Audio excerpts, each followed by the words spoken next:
Good wishes to all of you. Understanding Society textbook for class 11, last chapter, chapter 5, Indian Sociologist's audiobook. As you saw in the opening chapter of your first book, Introducing Sociology, the discipline is a relatively young one, even in Europe context, having been established only about a century ago. In India, interest in sociological ways of thinking is a little more than a century old, but formal university teaching of sociology only began in 1919 at the University of Bombay. In the 1920s, two other universities, those at Calcutta and Lucknow, also began programs of teaching and research in sociology and anthropology. Today, every major university has a department of sociology, social anthropology, or anthropology, and often more than one of these disciplines is represented. Nowadays, sociology tends to be taken for granted in India, like most established things. But this was not always so. In the early days, it was not clear at all what an Indian sociology would look like, and indeed, whether India really needed something like sociology. In the first quarter of the 20th century, those who became interested in the discipline had to decide for themselves what role it could play in India. In this chapter, you are going to be introduced to some of the founding figures of Indian sociology. These scholars have helped to shape the discipline and adapt it to our historical and social context. The, spec- the specificity of the Indian context raises many questions. First of all, if Western sociology emerged as an attempt to make sense of modernity, what would its role be in a country like India? India too was, of course, experiencing the changes brought about by modernity, but with an important difference, it was a colony. The first experience of modernity in India was closely intertwined with the experience of colonial subjugation. Secondly, if social anthropology in the West arose out of the curiosity felt by European society about primitive cultures, what role could it have in India, which was an ancient and advanced civilization, but which also had primitive societies within it? Finally, what useful role could sociology have in a sovereign, independent India? A nation about to begin its adventure with a planned development and democracy. The pioneers of Indian sociology not only had to find their own answers to questions like these, they also had to formulate new questions for themselves. It was only through the experience of doing sociology in an Indian context that the questions took shape. They were not available ready made. As is often the case, in the beginning, Indians became sociologists and anthropologists mostly by accident. For example, one of the earliest and best known pioneers of social anthropology in India, L.K. Ananthakrishnan Iyer, 1861 to 1937, began his career as a clerk, moved on to become a school teacher and later a college teacher in Cochin State in present day Kerala.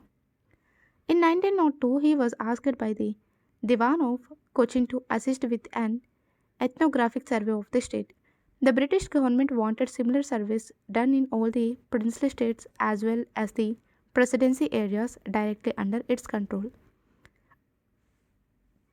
Ananthakrishna Iyer did this work on a purely voluntary basis, working as a college teacher in the Maharaja's College at Ernakulam during the week and functioning as the unpaid superintendent of ethnography in the weekends.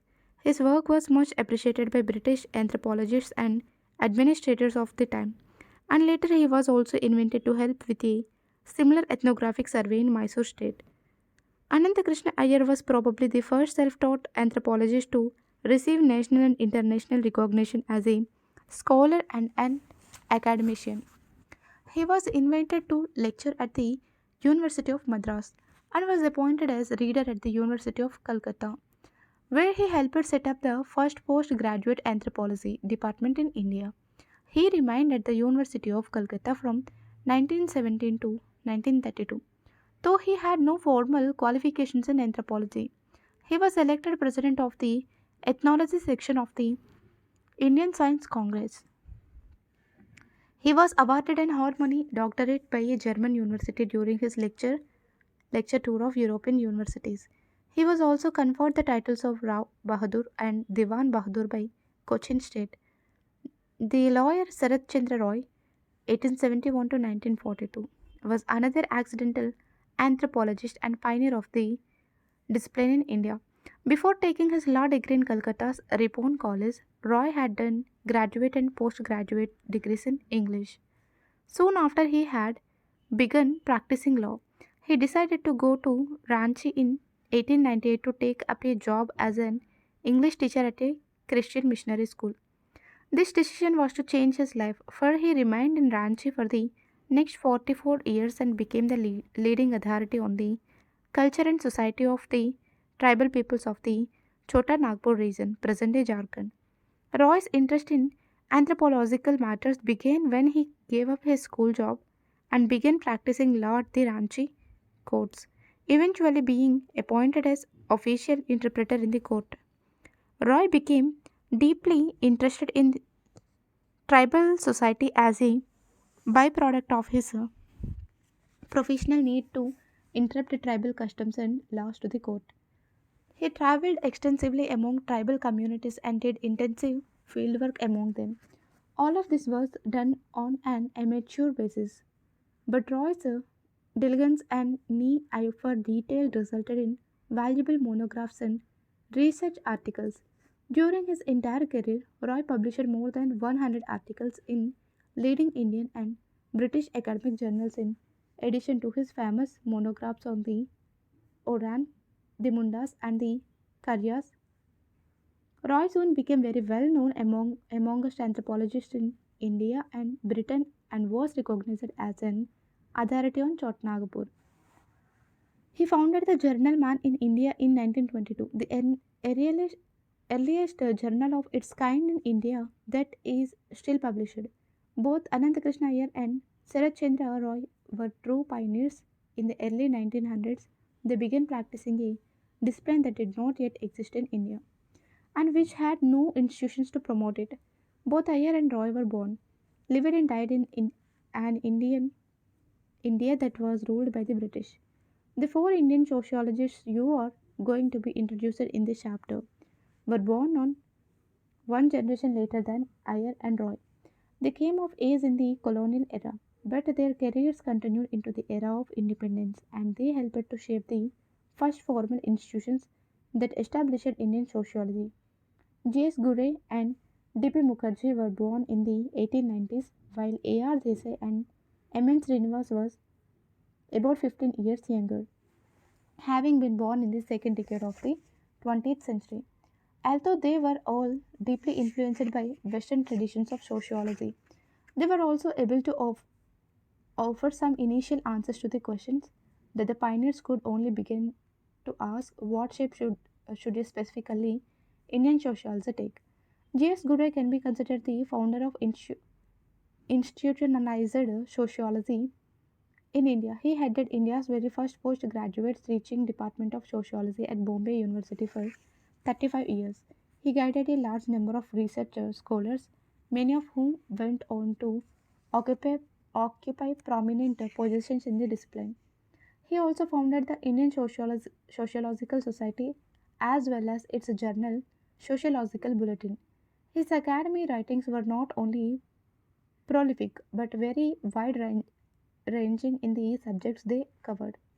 At a time when financial and institutional support for university research was very limited, Gure managed to nurture sociology as an increasingly Indian discipline. Gure's Bombay University department was the first to successfully implement two of the features which were later enthusiastically endorsed by his successors in the discipline. These were the active combining of teaching and research within the same institution and the merger of social anthropology and sociology into a composite discipline. Best known perhaps for his writings on caste and race, Gure also wrote on a broad range of other themes, including tribes, kinship, family, and marriage, culture, civilization, and the historic role of cities, religion, and the sociology of conflict and integration. Among the intellectual and contextual concerns which influenced Gure, the most prominent are perhaps the diffusionism, Orientalist scholarship on Hindu religion and thought rationalism, and the cultural aspects of Hindu identity. Govinda Sadashiv Gure, 1893 to 1983. J.S. Gure was born on 12th December 1893 in Malvan, a town in the Konkan coastal region of western India. His family owned a trading business which had once been prosperous but was in decline. 1913 joined Elphinstone College in Bombay with Sanskrit honors for the BA degree, which he completed in 1916. Received the MA degree in Sanskrit and English from the same college in 1918. 1919 selected for a scholarship by the University of Bombay for training abroad in sociology. Initially went to the London School of Economics to study with L.T. Hobhouse, a prominent sociologist of the time. Later went to Cambridge to study with W.H.R. Rivers and was deeply influenced by his diffusionist perspective. 1923 PhD submitted under A.C. Haddon after Rivers' sudden death in 1922. Returned to Bombay in May. Cast and raised in India, the manuscript based on the doctoral dissertation was accepted for publication in a major book series at Cambridge. 1924, after a brief stay in Calcutta, was appointed reader and head of the Department of Sociology at Bombay University in June. He remained as head of the department at Bombay University for the next 35 years.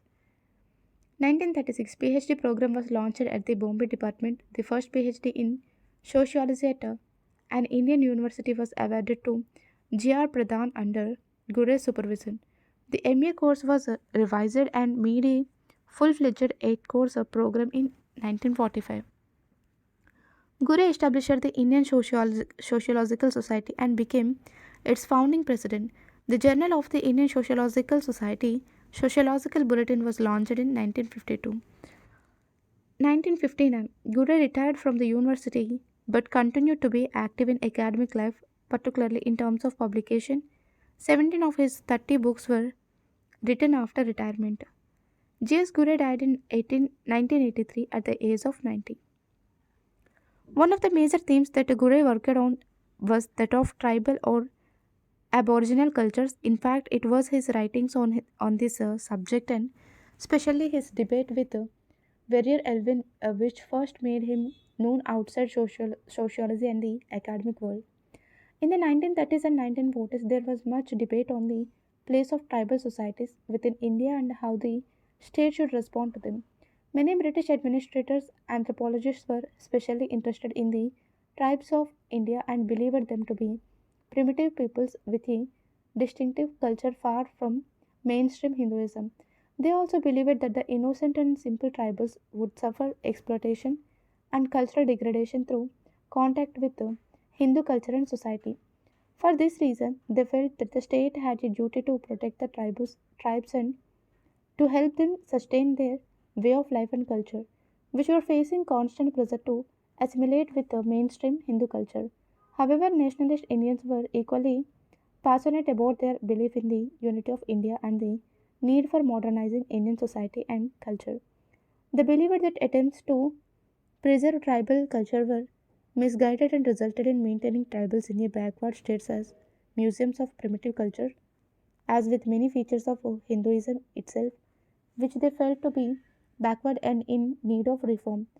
They felt the tribes too needed to develop. Gure became the best known exponent of the nationalist view and insisted on characterizing the tribes of India as backward Hindus rather than distinct cultural groups. He cited detailed evidence from a wide variety of tribal cultures to show that they had been involved in constant interactions with Hinduism over a long period. They were thus simply further behind in the same process of assimilation that all Indian communities had gone through. This particular argument, namely that Indian tribes were hardly ever isolated primitive communities of the type that was written about in the classical anthropological text, was not really disputed. The differences were in how the impact of mainstream culture was evaluated. The protectionists believed that assimilation would result in the severe exploitation and the cultural extension of the tribals. Gure and the nationalists, on the other hand, argued that these ill effects were not specific to tribal cultures but were common to all the backward and downtrodden sections of Indian society. These were the inevitable difficulties on the road to development. Activity 1. Today we still seem to be involved in similar debates. Discuss the different sides to the question from a contemporary perspective. For example, many tribal movements assert their distinctive culture and political identity. In fact, the states of Jharkhand and Chhattisgarh were formed in response to such movements. There is also a major controversy around the disproportionate burden that tribal communities have been forced to bear for the sake of developmental projects like big dams, mines, and factories. How many such conflicts do you know about? Find out what the issues are in these conflicts. What do you and your classmates feel should be done about these problems? Gurre on caste and race. R.S. Gurre academic reputation was built on the basis of his doctoral dissertation at Cambridge, which was later published on as Caste and Race in India 1932. Gurre's work attracted attention because it addressed the major concerns of Indian anthropology at the time. In this book, Gurre provided a detailed critique of the then dominant theories about the relationship between race and caste. Herbert Risley, a British colonial official who was deeply interested in anthropological matters, was the main proponent of the dominant view. This view held that human beings can be divided into distinct and separate races on the basis of their physical characteristics, such as the circumference of the skull, the length of the nose, or the volume, size of the cranium, or the part of the skull where the brain is located. Risley and others believed that India was a unique laboratory for studying the evolution of racial types because caste strictly prohibits intermarriage among different groups and had some so for centuries. Risley's main argument was that caste must have originated in race because different caste groups seemed to belong to distinct racial types. In general, the higher castes approximated Indo Aryan racial traits, while the lower castes seemed to belong to non Aryan Aboriginal, Mongoloid, or other racial groups.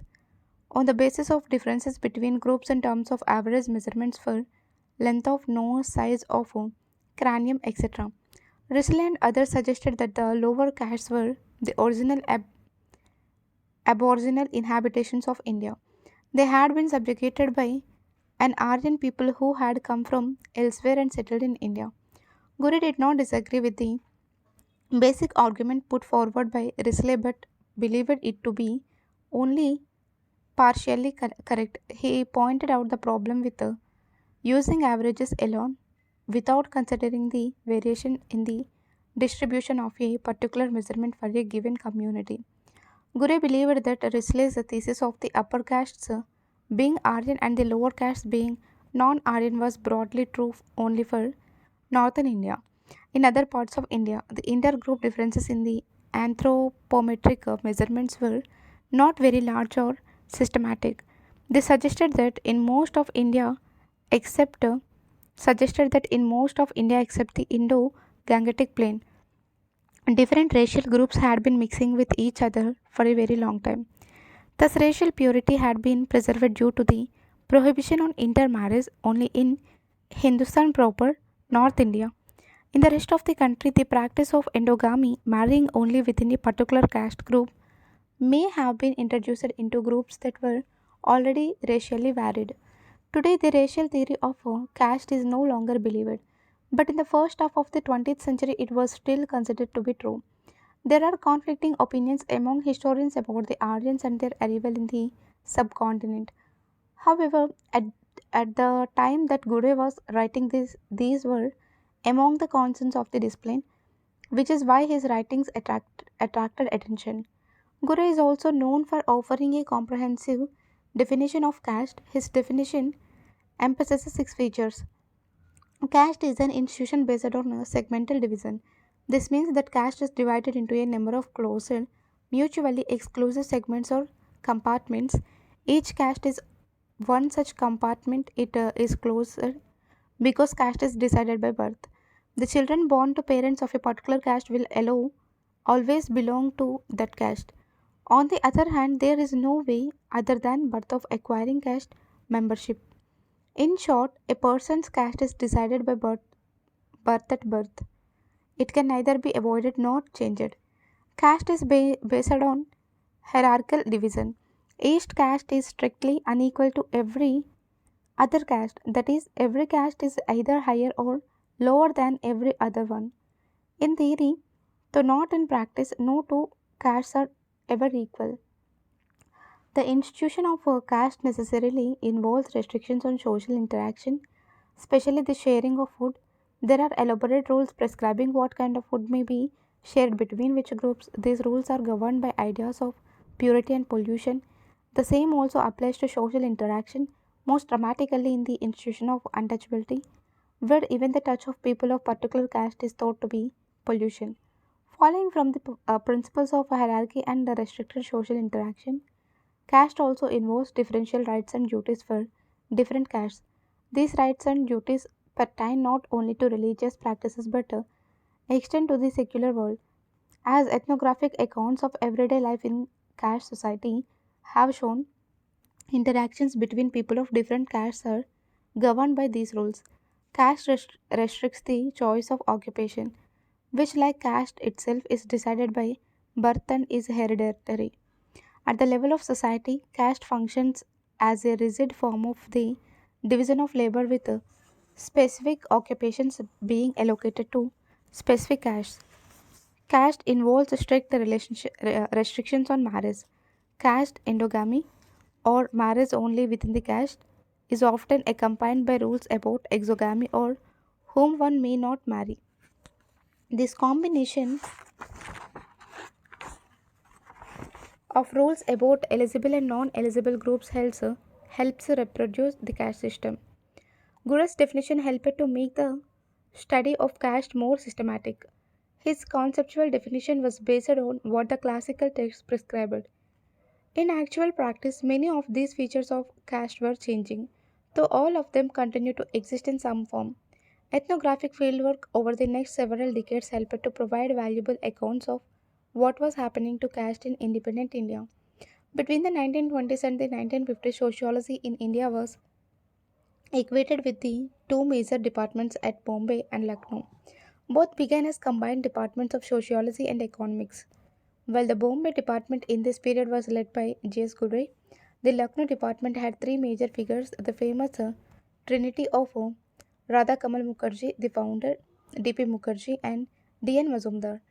Although all three were well known and widely respected, D.P. Mukherjee was perhaps the most popular. In fact, D.P. Mukherjee, or D.P. as he was generally known, was among the most influential scholars of his generation, not only in sociology but in intellectual and public life beyond the academy. His influence and popularity came not so much from his scholarly writings as from his teachings, his speaking at academic events, and his work in the media, including newspaper articles and radio programs. DP came to sociology via history and economics and retained an active interest in a wide variety of subjects ranging across literature, music, film, Western, and Indian philosophy, Marxism, political economy, and development planning. He was strongly influenced by Marxism, though he had more faith in it as a method of social analysis than as a political program for action. DP wrote many books in English and Bengali. His introduction to Indian music is a pioneering work, considered a classic in its genre. Durjati Prasad Mukherjee, 1894 to 1961. D.P. Mukherjee was born on 5th October 1894 in a middle class Bengali Brahmin family with a long tradition of involvement in higher education. Undergraduate degree in science and postgraduate degrees in history and economics from Calcutta University. 1924, appointed lecturer in the Department of Economics and Sociology at Lucknow University. 1938, 41 served as Director of Information under the First Congress-led government of the United Province of British India, present-day Uttar Pradesh. 1947, served as a member of the UP Labour Inquiry Committee. 1949, appointed professor by special order of the Vice Chancellor at Lucknow University. 1953, appointed professor of economics at Aligarh Muslim University. 1955, presidential address to the newly formed Indian Sociological Society. 1956, underwent major surgery for throat cancer in Switzerland, died on 5th December 1961. D.P. Mukherjee on tradition and change. It was through his dissatisfaction with Indian history and economics that D.P. turned to sociology. He felt very strongly that the crucial distinctive feature of India was its social system, and that therefore it was important for each social science to be rooted in this context. The decisive aspect of the Indian context was the social aspect. History, politics, and economics in India were less developed in comparison with the West. However, the social dimensions were overdeveloped. As DP wrote, my conviction grew that India had society and very little else. In fact, she had too much of it. Her history, her economics, and even her philosophy, I realized, had always centered in social groups and at best in socialized persons. Given the centrality of our society in India, it became the first duty of an Indian sociologist to study and to know the social traditions of India. For DP, the study of tradition was not oriented only towards the past, but also included sensitivity to change.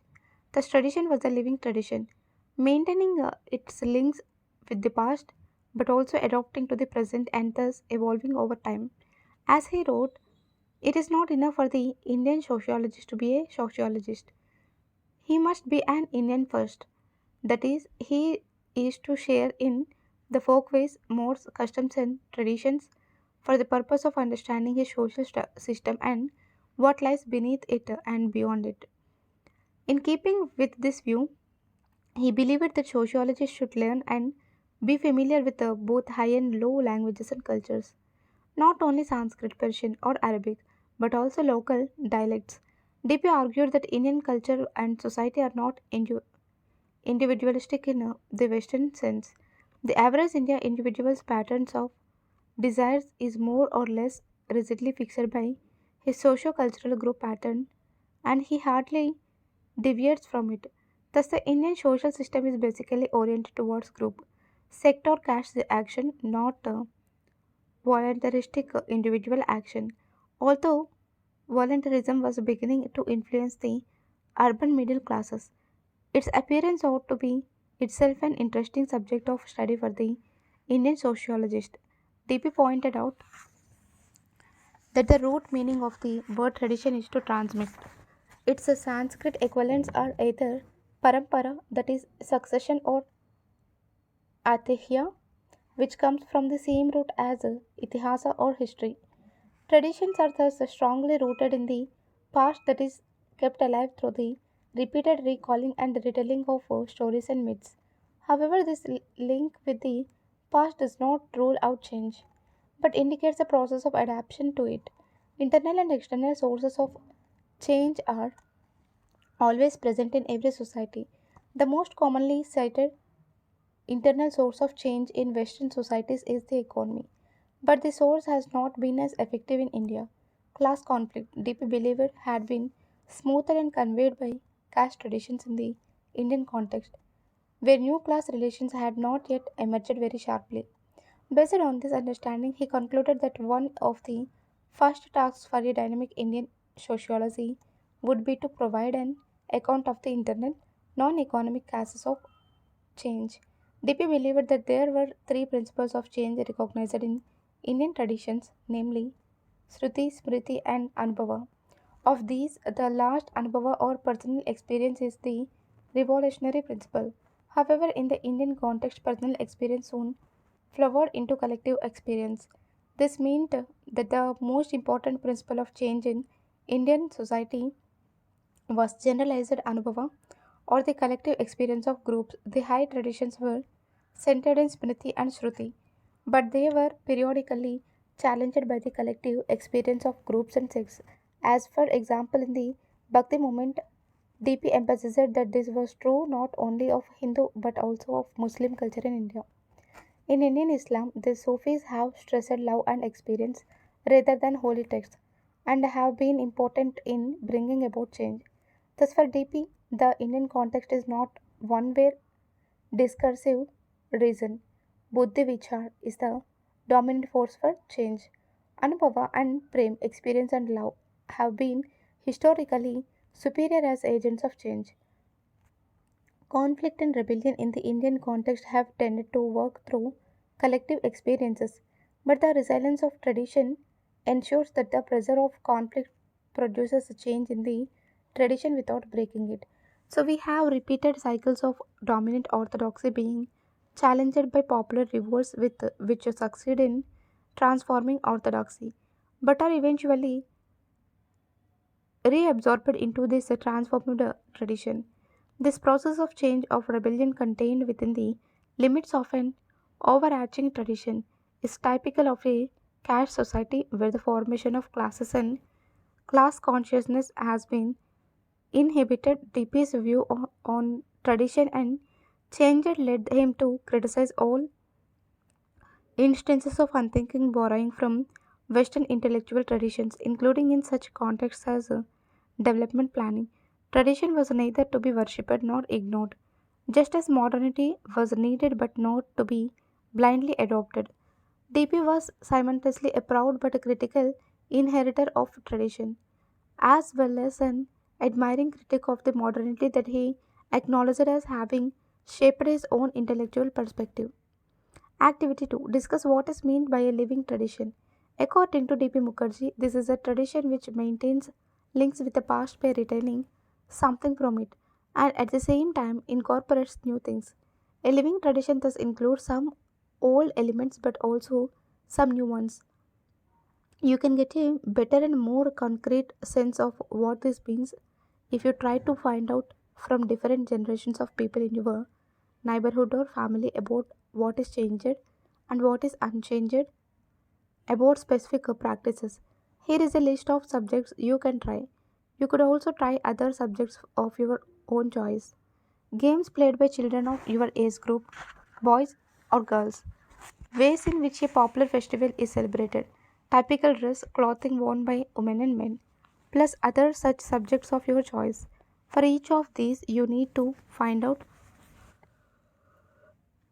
what aspects have remained unchanged since as far back as you know or can find out what aspects have changed. What was different and same about the practice event 10 years ago, 20 years ago, 40 years ago, 60 or more years ago? Discuss your findings with the whole class. A.R. Desai is one of the rare Indian sociologists who was directly involved in politics as a formal member of political parties. Desai was a lifelong Marxist and became involved in Marxist politics during his undergraduate days at Baroda. Though he later resigned his membership of the Communist Party, Desai was a lifelong Marxist and became involved in Marxist politics during his undergraduate days at Baroda. Though he later resigned his membership of the Communist Party of India. For most of his career, he was associated with various kinds of non mainstream Marxist political groups. Desai's father was a middle level civil servant in the Baroda state, but was also a well known novelist, with sympathy for both the socialism and Indian nationalism of the Gandhian variety. Having lost his mother earlier in life, Desai was brought up by his father and lived a migratory life because of the frequent transfers of his fathers to different posts in the Baroda state. After his undergraduate studies in Baroda, Desai eventually joined the Bombay Department of Sociology to study under Gure. He wrote his doctoral dissertation on the social aspects of Indian nationalism and was awarded the degree in 1946. His thesis was published in 1948 as the Social Background of Indian Nationalism, which is probably his best known work. In this book, Desai offered a Marxist analysis of Indian nationalism, which gave prominence to economic processes and divisions, while taking account of the specific conditions of British col- colonialism. Although it has its critics, this book proved to be very popular and went through numerous reprints. Among Among the other themes that Desai worked on were peasant movements and rural sociology, modernization, urban issues, political sociology, forms of the state, and human rights. Because Marxism was not very prominent or influential within Indian sociology, A.R. Desai was perhaps better known outside the discipline than within it. Although he received many honors and was elected president of the Indian Sociological Society, Desai remained a somewhat unusual figure in Indian sociology. A.R. Desai on the state, the modern capitalist state, was one of the significant themes that interested A.R. Desai.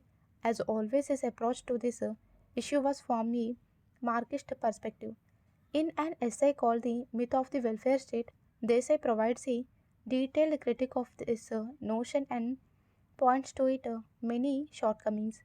After considering the prominent definitions available in the sociological literature, Desai identifies the following unique features of the welfare state. The welfare state is a positive state. This means that unlike the laissez-faire of a classical liberal politics theory, the welfare state does not seek to do only the minimum necessary to maintain law and order. The welfare state is an interventionist state and actively uses its considerable powers to design and implement social policies for the betterment of society. The welfare state is a democratic state. Democracy was considered an essential condition for the emergence of the welfare state.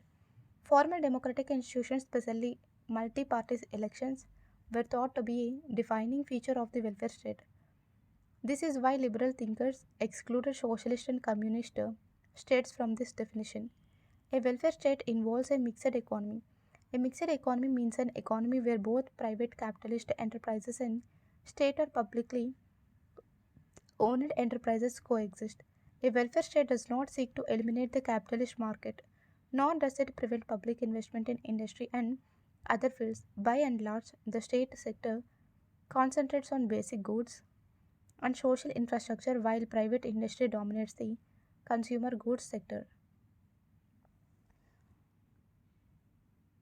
Akshay Ramanlal Desai, 1915 to 1994. A.R. Desai was born in 1915, early education in Baroda, then in Surat and Bombay. 1934 to 39, member of Communist Party of India, involved with the Trotskyite groups. 1946, PhD submitted at Bombay under the supervision of G.S. Gure. 1948, Desai's PhD dissertation is published as the book Social Background of Indian Nationalism. 1951,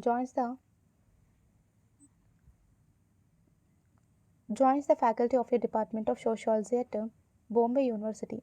1953 to 1981, member of Revolutionary Socialist Party. 1961, Rural Transition in India is published. 1967, appointed professor and head of department. 1975, State and Society in India, SIS in Dissent is published. 1976, retired from Department of Sociology. 1979, Peace and Struggles in India is published. 1986, Agrarian Struggles in India After Independence is published. Died on 12th November 1994. Desai then goes on to suggest some test criteria against which the performance of the welfare state can be measured. These are: does the welfare state ensure freedom from poverty, social discrimination, and security for all its citizens? Does the welfare state remove inequalities of income through measures to redistribute income from the rich to the poor and by preventing the concentration of wealth? Does the welfare state transform the economy in such a way that the capitalist profit motive is made subservient to the real needs of the community? Does the welfare state ensure stable development free from the cycle of economic booms and depressions? Does it provide employment for all? Using these criteria, they say examines the performance of those states that are most often described as welfare states, such as Britain, the USA, and much of Europe, and finds their claims to be greatly exaggerated. Thus, most of modern capitalist states, even in the most developed countries, fail to provide minimum levels of economic and social security to all their citizens. They are unable to reduce economic inequality and often seem to encourage it. The so called welfare states have also been unsuccessful at enabling stable development free from market fluctuations. The presence of excess economic capacity and high levels of unemployment are yet another failure. Based on these arguments, Desai concludes that the notion of the welfare state is something of a myth. A.R. Desai also wrote on the Marxist theory of the state. In these writings, we can see that Desai does not take a one sided view but openly criticizes the shortcomings of communist states. He cites many Marxist thinkers to emphasize the importance of democracy even under communism, arguing strongly that political liberties and the rule of law must be upheld in all genuinely socialist states. Activity 3. A.R. Desai criticizes the welfare state from a Marxist and a socialist point of view. That is, he would like the state to do more for its citizens than is being done by Western capitalist welfare states. There are also very strong opposing viewpoints today which say that the state should do less. It should leave most things to the free market. Discuss these viewpoints in class. Be sure to give a fair hearing to both sides. Make a list of Make a list of all the things that are done by the state or government in your neighborhood starting with your school. Ask people to find out if this list has grown longer or shorter in recent years. Is the state doing more things now than before or less? What do you feel would happen if the state were to stop doing these things? Would you and your neighborhood school be worse off, better off, or remain unaffected? Would rich, middle class, and poor people have the same opinion or be affected in the same way? If the state were to stop some of its activities, make a list of state provided services and facilities in your neighborhood and see how opinions might differ across class groups on whether these should continue or be stopped. For example, roads, water supply, electricity supply, street lights, schools, sanitation, police services, hospitals, bus, train, and air transport. Think of others that are relevant in your context. Probably the best known Indian sociologist of the post independence era, M.N. Srinivas earned two doctoral degrees, one from Bombay University and one from Oxford. Srinivas was a student of Gurus at Bombay. Srinivas' intellectual orientation was transformed by the years he spent at the Department of Social Anthropology in Oxford. British social anthropology was at that time the dominant force in Western anthropology, and Srinivas also shared in the excitement of being at the center of the discipline. Srinivas' doctoral dissertation was published as Religion and Society Among the Kurds of South India. This book established Srinivas' international reputation with its detailed ethnographic application of the structural functional perspective dominant in British social anthropology. Srinivas was appointed to a newly created lecturership in Indian sociology at Oxford, but resigned in 1951 to return to India as the head of a newly created department of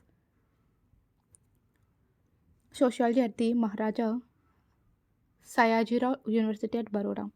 In 1959, he moved to Delhi to set up another department at the Delhi School of Economics, which soon became known as one of the leading centers of sociology in India. Srinivas often complained that most of his energies were taken up in institution building, leaving him with little time for his own research. Despite these difficulties, Srinivas produced a significant body of work and work on themes such as caste, modernization, and other processes of social change, village society, and many other issues. Srinivas helped to establish Indian sociology on the world map through his international contacts and associations. He had strong connections in British social anthropology as well as American anthropology, particularly at the University of Chicago, which was then a powerful center in world anthropology. Like G.S. Gure and the Lucknow scholars, Srinivas succeeded in training a new generation of sociologists who were to become leaders of the discipline in the following decades. Mysore Narasimha Narsimhachar Srinivas, 1916 to 1999. M.N. Srinivas was born on 16 November 1916 in an Iyengar Brahmin family in Mysore. His father was a landowner and worked for the Mysore Power and Light Department. His early education was at Mysore University and he later went to Bombay to do an MA under J.S. Gure. 1942. MA thesis on marriage and family among the Cogs published as book. 1944. PhD thesis in two volumes submitted to Bombay University under the supervision of J.S. Gure. 1945 leaves for Oxford, studies first under Radcliffe Brown and then under Evans Pritchard. 1947 awarded the Philip a degree in social anthropology from Oxford, returns to India. 1948 appointed lecturer in Indian sociology at Oxford, field work in Rampuram. 1951 resigns from Oxford to take up professorship at Maharaja Sayajirao University in Baroda to found its sociology department. 1959 takes up professorship at the Delhi School of Economics to set up the sociology department there. 1971 leaves Delhi University to co-found the Institute of Social and Economic Change at Bangalore. Died on 30th November 1999. M.N. Srinivas on the village. The Indian village and village society remained a lifelong focus of interest for Srinivas, although he had made short visits to villages to conduct surveys and interviews. It was not until he did fieldwork for a year at a village near Mysore that he really acquired first-hand knowledge of village society. The experience of fieldwork proved to be decisive for his career and his intellectual path. Srinivas helped encourage and coordinate a major collective effort at producing detailed ethnographic accounts of village society during the 1950s and 1960s. Along with other scholars like S.C. Dubey and D.N. Majumdar, Srinivas was instrumental in making village studies the dominant field in Indian sociology during this time. Srinivas' writings on the village were of two broad types. There was first of all ethnographic accounts of fieldwork done in villages or discussions of such accounts. A second kind of writing included historical and conceptual discussions about the Indian village as a unit of social analysis. In the later kind of writing, Srinivas was involved in a debate about the usefulness of the village as a concept. Arguing against village studies, some social anthropologists like Louis Dumont thought that social institutions like caste were more important than something like a village, which was after all only a collection of people living in a particular place. Villages may live or die, and people may move from one village to another, but their social institutions like caste or religion follow them and go with them whenever they go. For this reason, Dumont believed that it would be misleading to give much importance to the village as a category. As against this view, Srinivas believed that the village was a relevant social entity. Historical evidence showed that villages had served as a unifying identity and that village unity was quite significant in rural social life. Srinivas also criticized that the British administrator anthropologists who had put forward a picture of the Indian villages unchanging, self sufficient little republics. Using historical and sociological evidence, Srinivas showed that the village had in fact experienced considerable change. Moreover, villages were never self sufficient and had been involved in various kinds of economic, social, and political relationships at the regional level. The village as a site of research offered many advantages to Indian sociology. It provided an opportunity to illustrate the importance of ethnographic research methods. It offered eyewitness accounts of the rapid social change that was taking place in the Indian countryside as the newly independent nation began a program of planned development. These vivid descriptions of village India were greatly appreciated at the time as urban Indians as well as policy makers were able to form impressions of what was going on in the heartland of India. Village studies thus provided a new role for a discipline like sociology in the context of an independent nation. Rather than being restricted to the study of primitive peoples, it could also be made relevant to a modernizing society. Activity 4. Suppose you had friends from another planet or civilization who were visiting the earth for the first time and had never heard of something called a village. What are the 5 clues you would give them to identify a village if they ever came across one?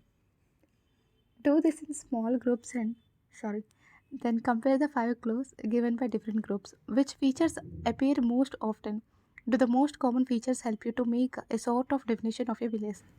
To check whether your definition is a good one, ask yourself the question: could there be a village where all or most features mentioned in your definition are absent? Activity 5.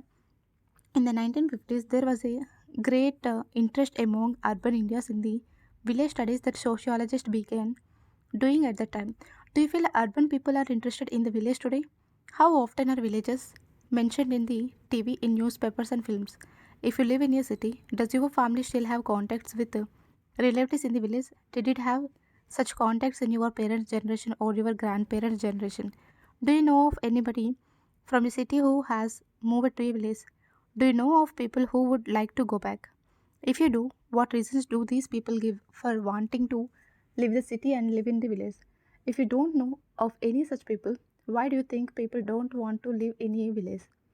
If you know of people living in a village who would like to live in a town or city, what reasons do they give for wanting to leave the village? Conclusion.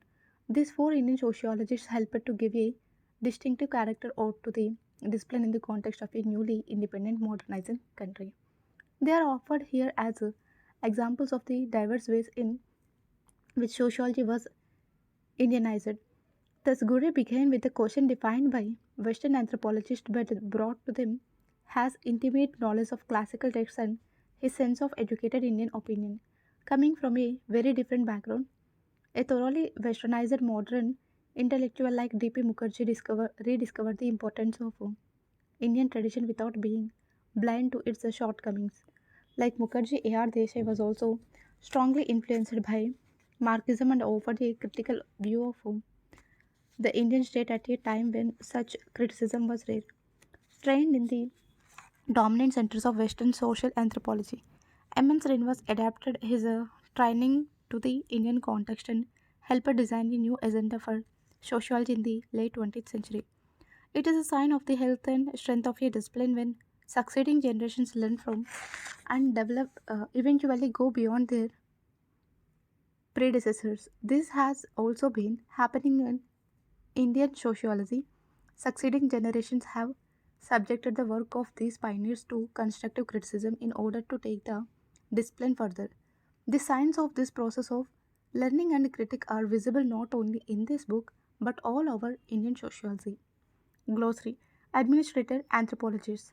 The term refers to British administrative officials who were part of the British Indian government in the 19th and early 20th centuries and who took great interest in conducting anthropological research, especially surveys and censuses. Some of them became well known anthropologists after retirement. Prominent names include Edgar Thurston, William Crook, Herbert Risley, and J.H. Hutton. Anthropometry, the branch of anthropology that studied human racial types by measuring the human body, particularly the volume of the cranium skull, the circumference of the head, and the length of the nose. Assimilation, a process by which one culture, usually the larger or more dominant one, gradually absorbs another. The assimilated culture merges into the assimilating culture so that it is no longer alive or visible at the end of the process.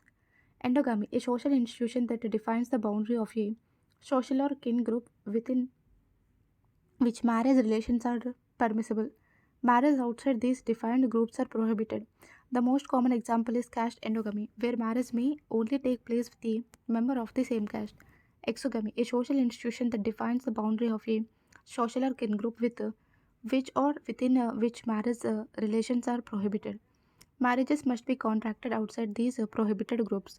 Common examples include prohibition of marriage with blood relatives, sapient exogamy, members of the same lineage, Sagotra exogamy, or residents of the same village or region, village region exogamy. Laissez-faire, a French phrase literally let be or leave alone, that stands for a political and economic doctrine that advocates minimum state intervention in the economy and economic relations, usually associated with belief in the regulative powers and efficient of the free market. Exercises. How did Ananthakrishnan Iyer and Sarath Chandra Roy come to participate social anthropology. What were the main arguments on either side of the debate about how to relate to tribal communities? Outline the positions of Herbert Risley and J.S. Gure on the relationship between race and caste in India. Summarize the social anthropological definition of caste.